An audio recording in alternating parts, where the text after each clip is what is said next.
بسم اللہ الرحمن الرحیم۔ استغفر اللہ و اتوب الیہ، میں اللہ سے بخشش مانگتا ہوں اور اس کے حضور توبہ کرتا ہوں۔ گناہ ایک تاریکی ہے اور اس کا چراغ توبہ ہے۔ یا ستار العیوب، اے عیبوں پر پردہ ڈالنے والے، میرے عیب چھپا اس دنیا میں بھی اور آخرت میں بھی، آمین ثم آمین۔ معاشرے میں تبدیلی تب ہی ممکن ہے جب ہر شخص اپنی اصلاح میں لگ جائے۔ یا اللہ میری سن لے، مجھے چن لے۔ ہر ابتدا سے پہلے، ہر انتہا کے بعد ذات نبی صلی اللہ علیہ وآلہ وسلم بلند ہے۔ ذات خدا کے بعد دنیا میں احترام کے قابل ہیں جتنے لوگ، میں سب کو مانتا ہوں، مگر مصطفیٰ صلی اللہ علیہ وآلہ وسلم کے بعد صلی اللہ علیہ وآلہ وسلم۔ جانتے ہو دعا کیا ہے؟ اپنی ہر پریشانی اللہ کو بتا کر بے فکر ہو جانا۔ یا اللہ جیسے تو راضی ویسے راضی کر دے، میرا کوئی عمل تو امتیازی کر دے۔ سر جھک جاتا ہے، من جھکتا ہی نہیں، دل بھی کسی وقت نمازی کر دے، آمین۔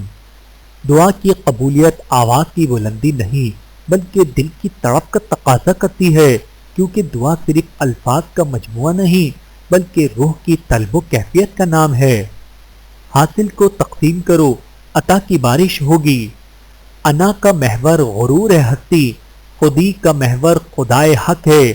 انا میں بندہ غلام اپنا، خودی کی منزل رضائے حق ہے۔ یا اللہ ان دلوں کو سکون دے جن کے حال تیرے سوا کوئی نہیں جانتا، آمین ثم آمین۔ دو میٹھے بول انسان تو کیا حیوان کو بھی زندگی بھر کے لیے اپنا بنا سکتے ہیں۔ اس سے مانگ کر روتے نہیں، اس سے رو کر مانگتے ہیں۔ اچھے لوگوں کی قدر برے لوگوں سے ملنے کے بعد ہوتی ہے۔ اے اللہ جو بے شمار نعمتیں تو نے ہمیں دے رکھی ہیں انہیں واپس نہ لے، اور جو عافیت تو نے ہمیں دے رکھی ہے اسے قائم رکھ، آمین۔ یا رب کریم ہمیں معاف فرما دے اور ہم پر رحم کر دے، آمین۔ میں آج تک اپنی خاموشی پر نہیں پچھتایا، جب بھی پچھتایا اپنے بولنے پر پچھتایا۔ بہت امید رکھنا اور پھر بے آس ہونا بھی بشر کو مار دیتا ہے، بہت حساس ہونا بھی۔ اتنا مت بولیں کہ لوگ آپ کے خاموش ہونے کا انتظار کریں، بلکہ اتنا بول کر خاموش ہو جائیں کہ لوگ آپ کو دوبارہ سننے کا انتظار کریں۔ اپنے بچوں کو جیب خرچ سے کچھ حصہ صدقہ کرنے کی تربیت دیں، تاکہ عمر بھر کے لیے انہیں اپنی آمدنی کا کچھ حصہ صدقہ کرنے کی عادت پڑ جائے اور وہ آپ کے لیے صدقہ جاریہ بن جائیں۔ دوسروں سے متعلق اپنی زبانوں کو سی ڈالو، کیونکہ بدگمانیاں بالکل ایک پھٹے کپڑے کی طرح ہیں، جتنا بھی سی لو کپڑا پھر بھی پھٹا رہے گا۔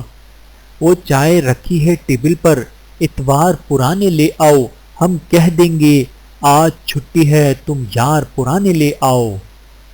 مدد کرنا سیکھیے فائدے کے بغیر، ملنا جلنا سیکھیے مطلب کے بغیر، عاجزی سے چلنا سیکھیے غرور کے بغیر، زندگی جینا سیکھیے دکھاوے کے بغیر۔ جہاں چلے گا وہیں روشنی لٹائے گا، کسی چراغ کا اپنے مکان نہیں ہوتا۔